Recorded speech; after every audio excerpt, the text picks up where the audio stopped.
Howdy. Today's lesson is on the time value of money, and hopefully it'll be quick. It's going to be 2 days long, and there'll be 2 assignments attached to it, and you will need your TI-84 Plus calculator if you don't have one. There's an emulator, Wabbit EMU, WABBIT-EMU, is an application you can get for your phone if you have an Android. I think you might be able to get one on your iPhone also, not sure. But there are emulators all over the internet. You shouldn't have any problems finding one. Anyway, let's get down to it and start working on this lesson. So, we'll start with the bell ringer. How are the future value and the present value similar? Now, in the last 2 lessons, we discussed future value and how to calculate it based on how many years you're going to have the investment and what the interest rate of that investment is per year, the annual percentage rate. Also, we talked about the time it takes, the amount of time that it's in the investment, the interest rate, and the compounding periods. If you know all those and the present value of the loan, I apologize, because we'll talk about loans in a future lesson, the present value of an investment, we can determine the future value.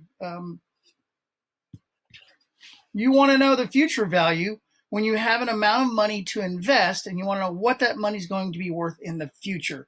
That's when you need to use the future value formula.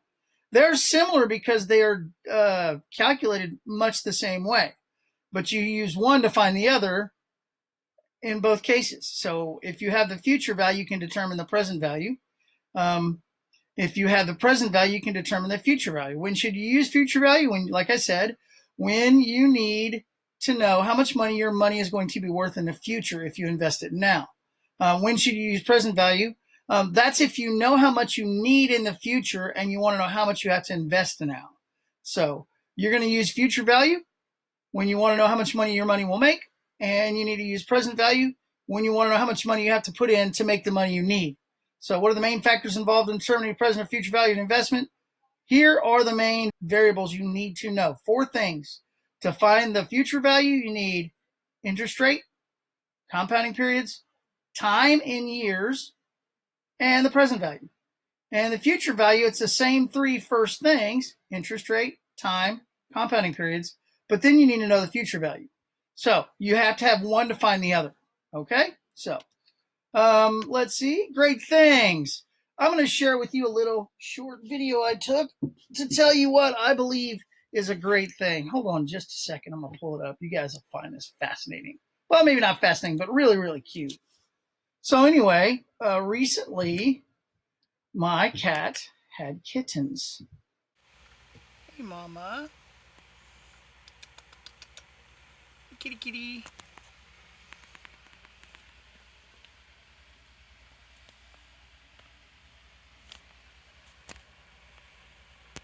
That's what's great thing in my house. What's going great in your house? Let me know, and I'll be glad to share it with the rest of your classmates.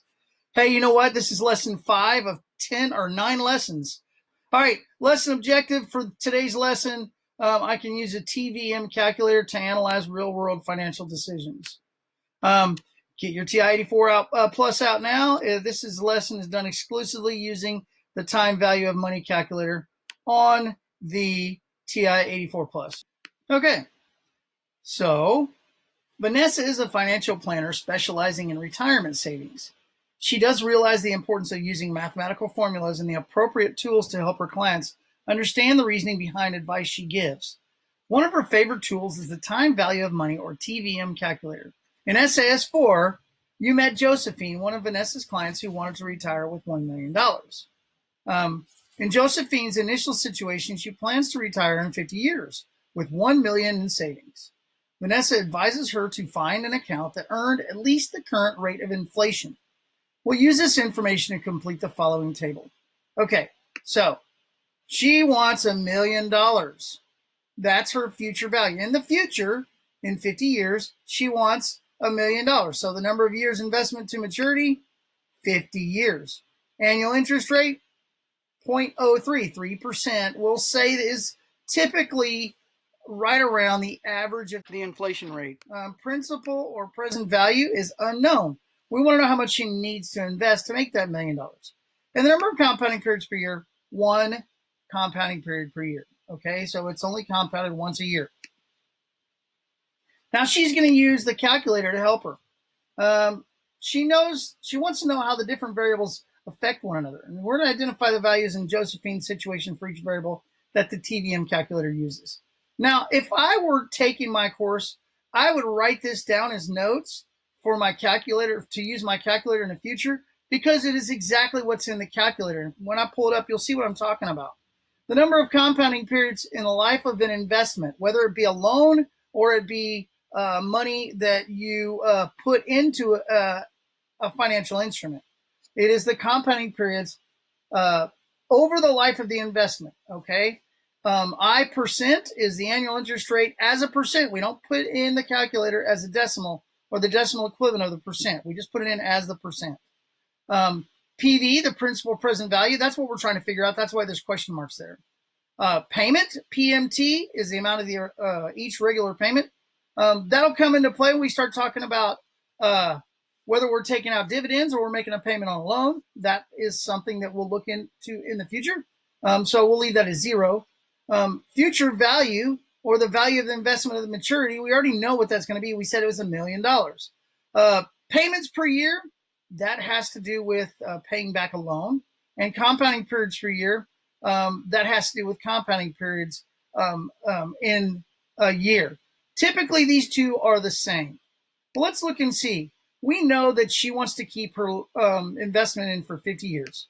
And she has a 3% annual percentage rate. No payments, of course, we said that's for loans only. This isn't a loan. Or she could be putting more money into the investment every month, but we're not doing that. The future value, the value of the investment at maturity, which is $1 million. And number of payments per year, 1. And it corresponds to the number of compounding periods per year, 1. So we're going to put that into our calculator, and it helps us determine what it is. Now, how do we get this number, and why is it negative? All right, so I usually draw a picture, and I'm going to go ahead and I'm going to show you what I show as a picture like that. Just hold on a second, and I'll pull it up real quick. Okay, so I use this example a lot. Usually I draw this on the board. Let me just get this portion of it. If you're taking money out of your wallet, say a couple dollars, and you're going to put it in the bank as an investment, that is called negative cash flow. In a time value of money in accounting and in your calculator, you use a negative value, okay? So if you're making a payment to the bank for a loan, that's a negative value.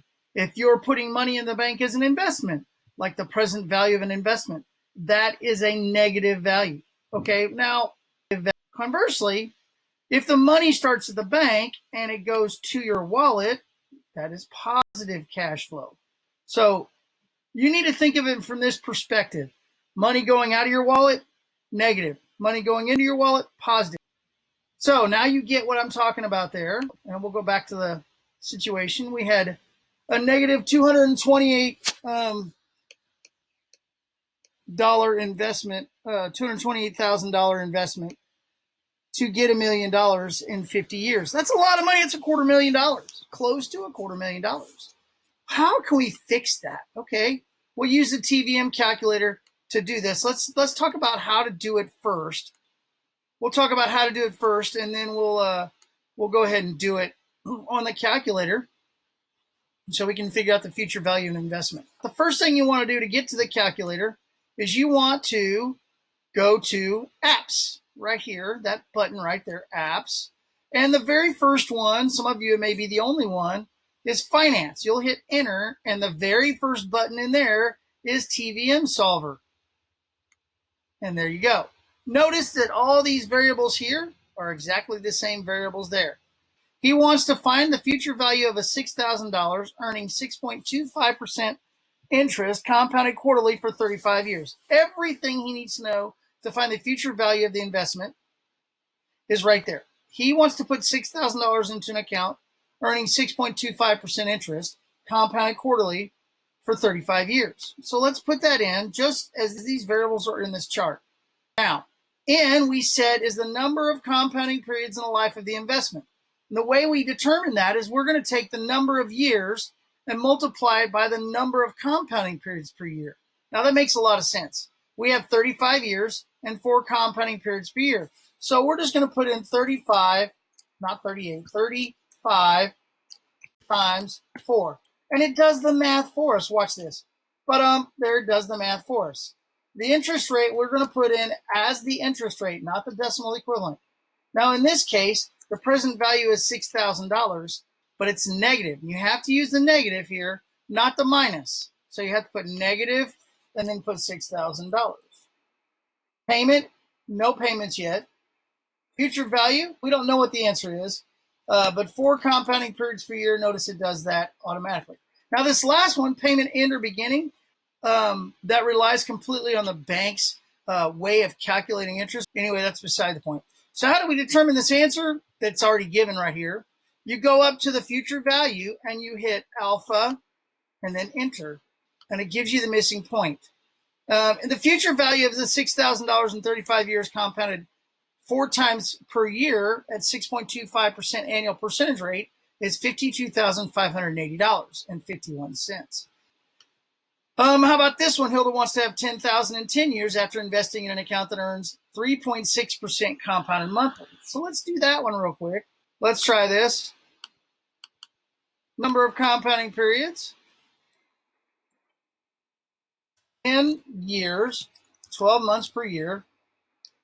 That's 120 compounding periods, 3.6% interest rate. But you want to have $10,000 in the bank in 10 years, and your compounding periods are 12. So we go back up to the present value. How much do you have to invest now to have $10,000 in 10 years? Compounded monthly at 3.6%. It is alpha, enter, minus 6980.52. Now, notice that the answer is negative. That's because it is the amount of money you put into the bank. It's coming from your wallet to the bank. That is a negative cash flow, so the answer has to be negative. All right, let's move on. Juan wants to invest $1,250 in an account that earns 2.34% interest, compounded monthly. How many years will it take for the account to have the value of $5,000? Now, this is different. Instead of finding the future or the present value, we want to know how many years. Well, that means the only thing that has years in it is this value right here. I'm going to leave it at 0 right now. We said 2.34% interest. Principal value is $1,250. We want, we're going to move that present value to negative right here, 1250, 1250. And then we'll move up to N and hit alpha and enter. Sure enough, 711.61 months. 711.6 divided by 12, because it's in months. We want to find the number of years is 59.3 years. So that's our answer. This little tool is really powerful. Financiers use these all the time, and I promise you, it's a great tool. All right, we'll launch you with a couple memes that I find very interesting. You know, you can't get college debt if you don't go to college. I'm always say that I'm going to push the trades. I wish I had went into a trade. You could go into CNC machining right out of high school as an apprentice, learn how to do it, and become a master machinist within 5 years and be making 6 figures a year, and not have any debt because the company pays for your training. Here's another one. This is Dave Ramsey. He does the Art and Ben video about how to invest. The fact is our government can get out of debt the same way we can. We quit borrowing money. We quit spending. We balance the budget and we do all that. You have to make some sacrifices. We need to start paying down the national debt, not giving away freebies. Like I say all the time, big government sucks. All right. What if the purpose of college is not to actually teach you anything, but rather to force you into working by giving you student debt to pay off? Yup, that's right. Finally, this is what I'm going to look like when I finally pay off my student debt. I'm 53 and I'm still paying on student debt. Okay, so folks, make sure you answer all those questions. Follow the video all the way to the end, please, and you will have finished this assignment. There will be a second video coming up on this lesson, going further into it. In the meantime, folks, be blessed. Be a blessing.